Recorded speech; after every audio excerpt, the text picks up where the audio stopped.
ഏഴാം ദിവസം. ഉൽപ്പത്തി അധ്യായം 13.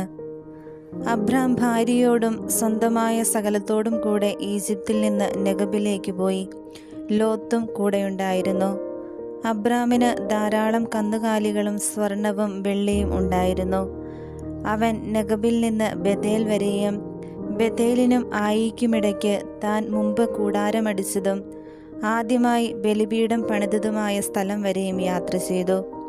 അവിടെ അബ്രാം കർത്താവിൻ്റെ നാമം വിളിച്ചപേക്ഷിച്ചു. അവൻ്റെ കൂടെ പുറപ്പെട്ട ലോത്തിനും ആട്ടിൻപറ്റങ്ങളും കന്നുകാലി കൂട്ടങ്ങളും കൂടാരങ്ങളും ഉണ്ടായിരുന്നു. അവർക്ക് ഒന്നിച്ച് താമസിക്കുവാൻ ആ ദേശം മതിയായില്ല, കാരണം അവർക്ക് വളരെയേറെ സമ്പത്തുണ്ടായിരുന്നു. ഒന്നിച്ച് പാർക്കുക വയ്യാതെയായി. അബ്രാമിൻ്റെയും ലോത്തിൻ്റെയും കന്നുകാലികളെ മേയ്ക്കുന്നവർ തമ്മിൽ കലഹമുണ്ടായി. അക്കാലത്ത് കാനാൻകാരും പെരീസരും അന്നാട്ടിൽ പാർത്തിരുന്നു. അബ്രാം ലോത്തിനോട് പറഞ്ഞു, നമ്മൾ തമ്മിലും നമ്മുടെ ഇടയന്മാർ തമ്മിലും കലഹമുണ്ടാകരുത്, കാരണം നമ്മൾ സഹോദരന്മാരാണ്. ഇതാ, ദേശമെല്ലാം നിന്റെ കൺമുൻപിലുണ്ടല്ലോ. എന്നെ പിരിഞ്ഞു പോവുക. ഇടത്തുഭാഗമാണ് നിനക്ക് വേണ്ടതെങ്കിൽ ഞാൻ വലത്തേക്ക് പോയിക്കൊള്ളാം, വലതുഭാഗമാണ് നിനക്ക് ഇഷ്ടമെങ്കിൽ ഞാൻ ഇടത്തേക്ക് പോയിക്കൊള്ളാം. ജോർദാൻ സമതലം മുഴുവൻ ജലപുഷ്ടിയുള്ള ഭൂമിയാണെന്ന് ലോത്ത് കണ്ടു.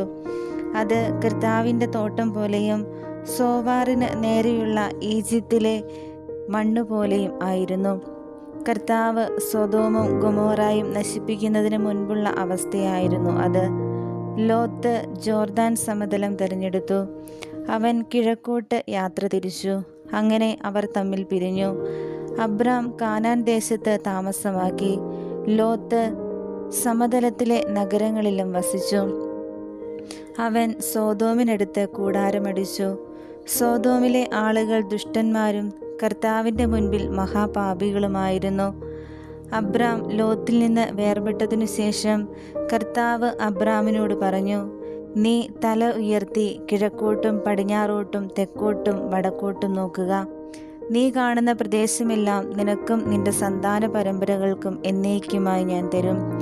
ഭൂമിയിലെ പൂഴി പോലെ നിന്റെ സന്തതികളെ ഞാൻ വർദ്ധിപ്പിക്കും. പൂഴി ആർക്കെങ്കിലും എണ്ണിത്തീർക്കാമെങ്കിൽ നിന്റെ സന്തതികളെയും എണ്ണാനാവും. എഴുന്നേറ്റ് ഈ ഭൂമിക്ക് നെടുകയും കുറുകയും നടക്കുക, അത് നിനക്ക് ഞാൻ തരും. അബ്രാം തൻ്റെ കൂടാരം മാറ്റി ഹെബ്രോണിലുള്ള മാമ്രയുടെ ഓക്കുമരങ്ങൾക്ക് സമീപം താമസമാക്കി. അവിടെ അവൻ കർത്താവിന് ഒരു ബലിപീഠം നിർമ്മിച്ചു. അധ്യായം 14. ഷീനാർ രാജാവായ അംറാഫേൽ, എല്ലാസർ രാജാവായ അരിയോക്, ഏലാം രാജാവായ കെദോർലാവോമർ, ഗോയിം രാജാവായ തിദാൽ എന്നിവർ തങ്ങളുടെ ഭരണകാലത്ത് സോദോം രാജാവായ ബേറ, ഗൊമേറ രാജാവായ ബീർഷ, അദ്മ രാജാവായ ഷീനാബ്, സെബോയിം രാജാവായ ഷെബബർ, ബേല അതായത് സോവാർ രാജാവ് എന്നിവരോട് യുദ്ധം ചെയ്തു.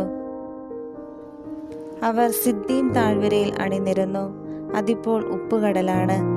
അവർ 12 വർഷം കേദർലാവോമറിന് കീഴടങ്ങി കഴിയുകയായിരുന്നു. എന്നാൽ 13-ാം വർഷം അവർ അവനെതിരെ പ്രക്ഷോഭം കൂട്ടി. 14-ാം വർഷം കേദോർലാവോമറും കൂടെയുണ്ടായിരുന്ന രാജാക്കന്മാരും ചെന്ന് അഷ്തെരോത്ത് കർണായിമിൽ റഫായിമുകളെയും ഹാമിൽ സൂസീമുകളെയും ഷാവെ കിരിയാത്തിയാമിൽ എമീമുകളെയും സെയിർ മലകളിൽ ഹോരിരെയും അടിച്ചമർത്തി.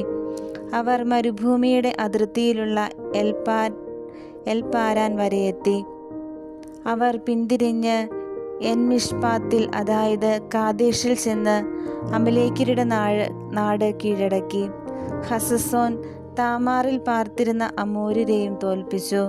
അപ്പോൾ സോദോം, ഗൊമോറ, അദ്മ, സെബോയിം, ബേല അതായത് സോവാർ എന്നിവിടങ്ങളിലെ രാജാക്കന്മാർ സിദ്ദീം താഴ്വരയിൽ, ഏലാം രാജാവായ കേദോർലാവോമർ, ഗോയിം രാജാവായ തിദാൽ, ഷീനാർ രാജാവായ അംറാഫേൽ, എല്ലാസർ രാജാവായ അരിയോക് എന്നിവർക്കെതിരെ യുദ്ധത്തിനായി അണിനിരന്നു. 4 രാജാക്കന്മാർ 5 പേർക്കെതിരെ. സിദ്ദീം താഴ്വര നിറയെ ചെളിക്കുണ്ടുകളായിരുന്നു. സോദോമിലെയും ഗൊമോറായിലെയും രാജാക്കന്മാർ പിന്തിരിഞ്ഞോടിയപ്പോൾ ഈ കുഴികളിൽ വീണു. ശേഷിച്ചവർ മലയിലേക്ക് ഓടിപ്പോയി. സോദോമിലെയും ഗൊമോറായിലെയും സർവ്വസമ്പത്തും ഭക്ഷണ സാധനങ്ങളും കവർന്നുകൊണ്ട് ശത്രുക്കൾ സ്ഥലം വിട്ടു. സോദോമിൽ പാർത്തിരുന്ന അബ്രാമിൻ്റെ സഹോദരപുത്രനായ ലോത്തിനെയും അവൻ്റെ സ്വത്തുക്കളോടൊപ്പം അവർ പിടിച്ചുകൊണ്ടുപോയി. രക്ഷപ്പെട്ട ഒരുവൻ വന്ന് ഹെബ്രാനായ അബ്രാമിനെ വിവരമറിയിച്ചു. താനുമായി സഖ്യത്തിലായിരുന്ന എഷ്കോലിൻ്റെയും ആനറിൻ്റെയും സഹോദരനായ മാമ്രെ എന്ന അമോരിൻ്റെ ഓക്കുമരത്തോപ്പിനടുത്താണ് അബ്രാഹാം താമസിച്ചിരുന്നത്.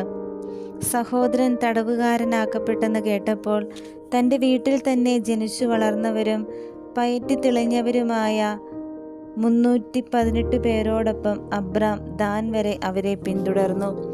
രാത്രി അവൻ തൻ്റെ ആളുകളെ പല ഗണങ്ങളായി തിരിച്ച് ശത്രുക്കളെ ആക്രമിച്ച് തോൽപ്പിച്ച് ദമാസ്കസിന് വടക്കുള്ള ഹോബ വരെ ഓടിച്ചു.